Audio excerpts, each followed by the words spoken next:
Friends, मैं आपकी दोस्त कहानीकार सुधा सिंह आपके अपने चैनल पर आप सबका स्वागत करती हूं और आशा करती हूं आप लोग स्वस्थ होंगे। तो फ्रेंड्स, आज मैं एक नई कहानी लेकर हाजिर हूं, सास को सास रहने दो। जी हाँ, सास को सास रहने दो। तो मैं कहानी शुरू करती हूँ। क्या हुआ, आज फिर मूड खराब है? शांतनु ने बीबी रितु का चेहरा देखकर पूछा। नहीं, रितु ने मुंह फुलाकर कहा। क्या हुआ, बताओगी? माँ से फिर आज बहस हो गई क्या? शांतनु ने मुस्कुराते हुए पूछा। हाँ, तुम्हें हंसी तो आएगी ना। कितनी बार कहा अलग कमरा ले लो, वहीं रहते हैं हम और तुम। मैं परेशान हो गई हूँ रोज रोज की किचकिच से। अब आज क्या हुआ बाबा? सुबह तो सब कुछ सही था। होना क्या है, फ्रेंड से थोड़ी देर बात कर रही थी, बस माँ बड़बड़ाना शुरू कर दी। यार, दोस्तों से बात कर रही थी, उन दोस्तों से बात करने में उन्हें क्यों दिक्कत हो रही थी? हाँ, ये तो गलत बात है। थोड़ी देर दोस्तों से बात करने से क्या जाता है? चलो अभी मैं माँ से पूछता हूँ, कहकर शांतनु बाहर जाने लगा। अरे रुको ना, वो क्या है ना कि थोड़ी देर आज ज़्यादा बातचीत चली और घर का काम रह गया, इसी वजह से माँ गुस्सा हो गई। और रितु ने अपनी बात मानते हुए कहा। ओहो, मैं यही सोच रहा था कि माँ तो तुम्हारे ऊपर कभी गुस्सा करती नहीं, तो फिर कैसे अभी गुस्सा हो गई? हाँ हाँ, तुम्हें अपनी माँ हमेशा सही ही तो लगती है, कहकर रितु मुंह फुलाकर बैठ गई।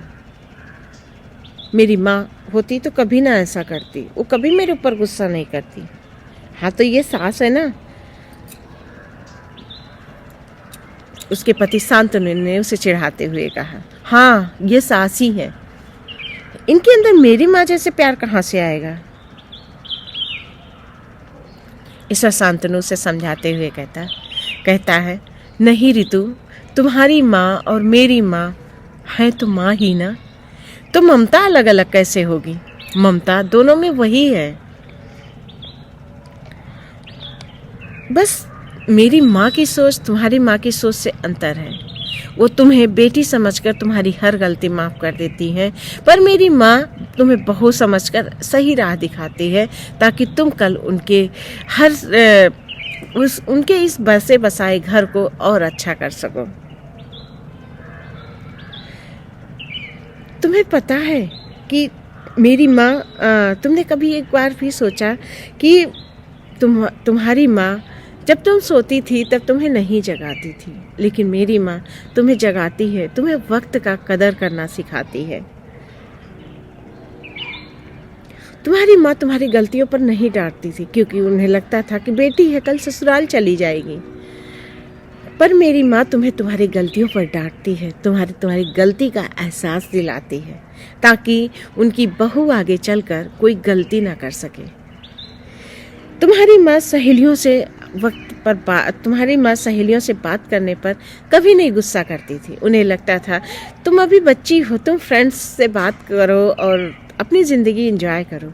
मेरी माँ तुम्हें वक्त का कदर करना सिखा रही है कि तुम अपने दोस्तों से बात भी करो और वक्त पर अपने काम भी कर लो।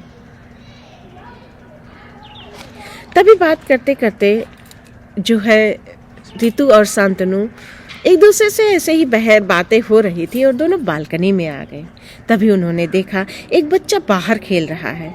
उसकी माँ उसे गिरते ही देखकर उठा लेती है और गोदी में लेकर प्यार करने लगती है। तभी उस माँ को कोई याद आता है, कुछ काम याद आता है और वो अंदर चली जाती है।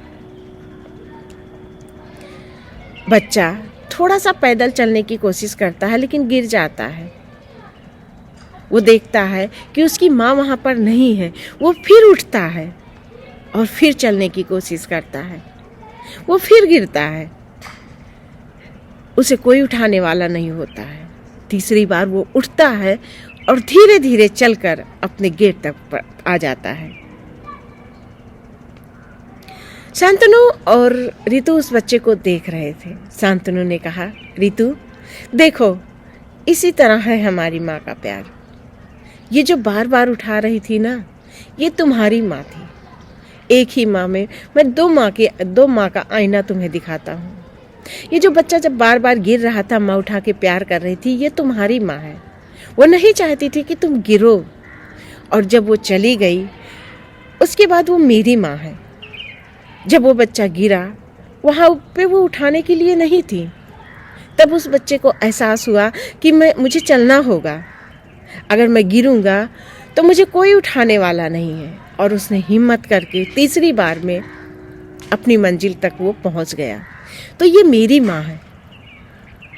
इसी तरह तुम्हारी माँ तुम्हें हर मुसीबत से बचाती हैं।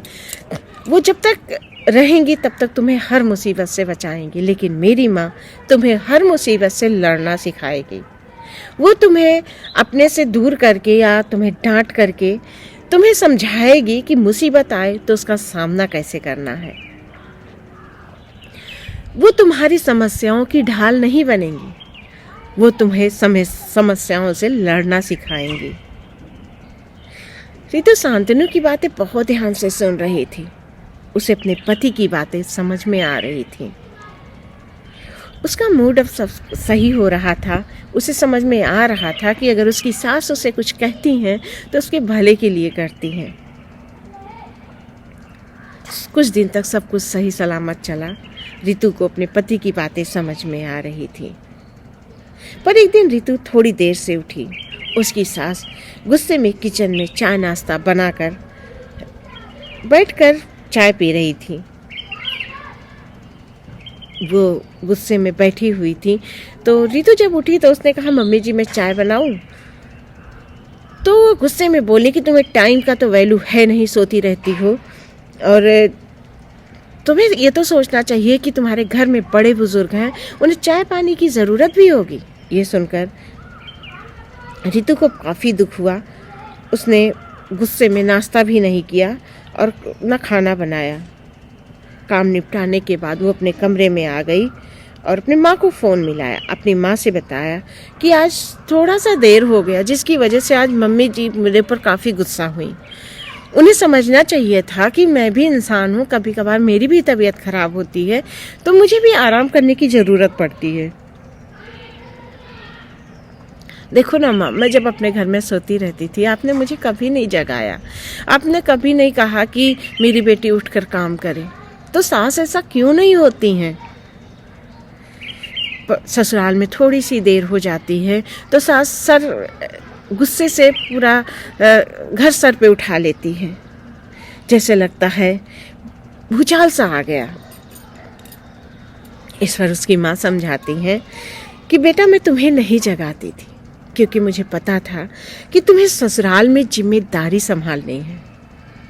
तुम्हारी सास तुम्हें वक्त पर जागना सिखाती है, तुम्हें वक्त पर सतर्क रहना सिखाएंगी। उन्हें पता है कि तुम्हें उनका वो आशियाना संभालना है जिस आशियाना को उन्होंने बड़ी मेहनत से खड़ा किया है। अगर तुम्हें वक्त पर जागना नहीं आएगा तो तुम वक्त पर अपने काम कैसे करोगी? वो तो बेटा, मैं तुम्हारी माँ थी, मैं तुम्हें हर चीज़ से बचाती थी, पर वो तुम्हारी सास हैं। तुम्हें हर चीज़ समझाएंगी, तुम्हें हर चीज़ का मतलब समझाएंगी, तुम्हें हर चीज़ दिखाएंगी। तुम्हें उनकी बातों का बुरा नहीं मानना चाहिए। रितु को अपनी माँ की बात समझ में आती है तो उसकी माँ कहती है, बेटा मैं माँ हूँ, पर कभी सास को भी सास रहने दो, क्योंकि अगर सास नहीं रहेंगी तो तुम्हें ज़िंदगी जीना नहीं आएगा। तुम्हें ज़िंदगी में अच्छा बुरा गलत सही किसी भी चीज़ की समझ नहीं आएगी, क्योंकि ज़िंदगी में एक कठोर टीचर के सारे अच्छे टीचर के साथ साथ एक कठोर टीचर का होना भी बहुत ज़रूरी है, जो तुम्हें ज़िंदगी का सही तरह से सबक सिखा सके और तुम्हें ज़िंदगी की सही मायने बता सके। तो फ्रेंड्स, मेरी ये कहानी सास को सास रहने दो यहीं पर ख़त्म होती है। अगर आप लोगों को पसंद आती है तो please like comment and share कीजिएगा, और सास को गलत मत समझिएगा क्योंकि वो आपको अपनी पूरी प्रॉपर्टी देती है, पूरा घर देती हैं, तो जाहिर सी बात है वो थोड़ा सा तो नाराज़ होंगी ही, और उनकी बातों का क्या बुरा मानना।